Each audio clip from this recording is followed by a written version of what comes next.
अनिल के गाना पछौरी के देखू गजब है कमर लचकै छे। अनिल के गाना पछौरी के देखू गजब है कमर लचकै छे। धर्मेंद्र यही वो कटी दल कई टप टप ऊपर से चुबै छे।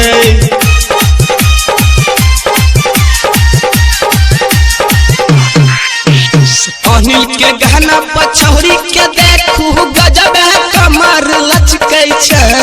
अनिल के गाना पछौरी के देखू गजब है कमर लचकै छे।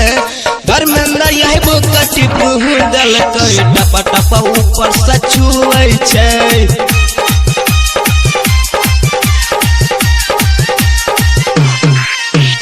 Mixed by Ram Ganesh Rai, Archana Rai.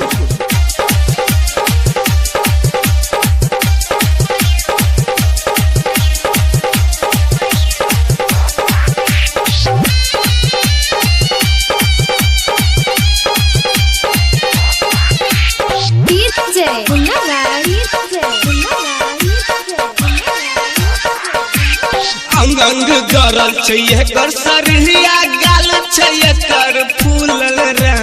Bansidhar Chaudhary गौरव के संगे लगे चचोरी मिलल रे। अंग अंग गरल चाहिए कर सरिया गाल चाहिए कर फूलल रे।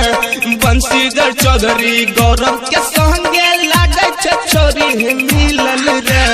कोई ने छे फैशन एकर पोजीशन छोरा सब जखने छुए छे।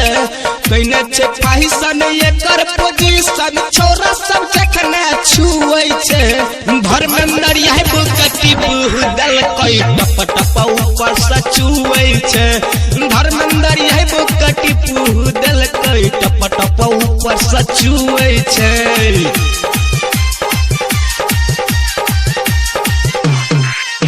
Presented by मां सरस्वती रिकॉर्डिंग स्टूडियो।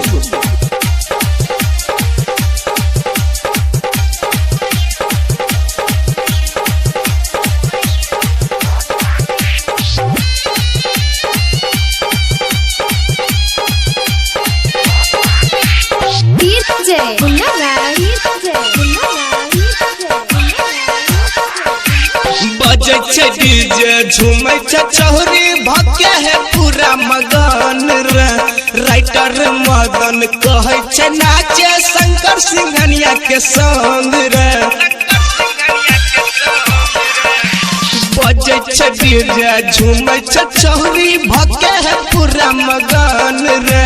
राइटर मदन कहे छे नाचे शंकर सिंघनिया के संग रे।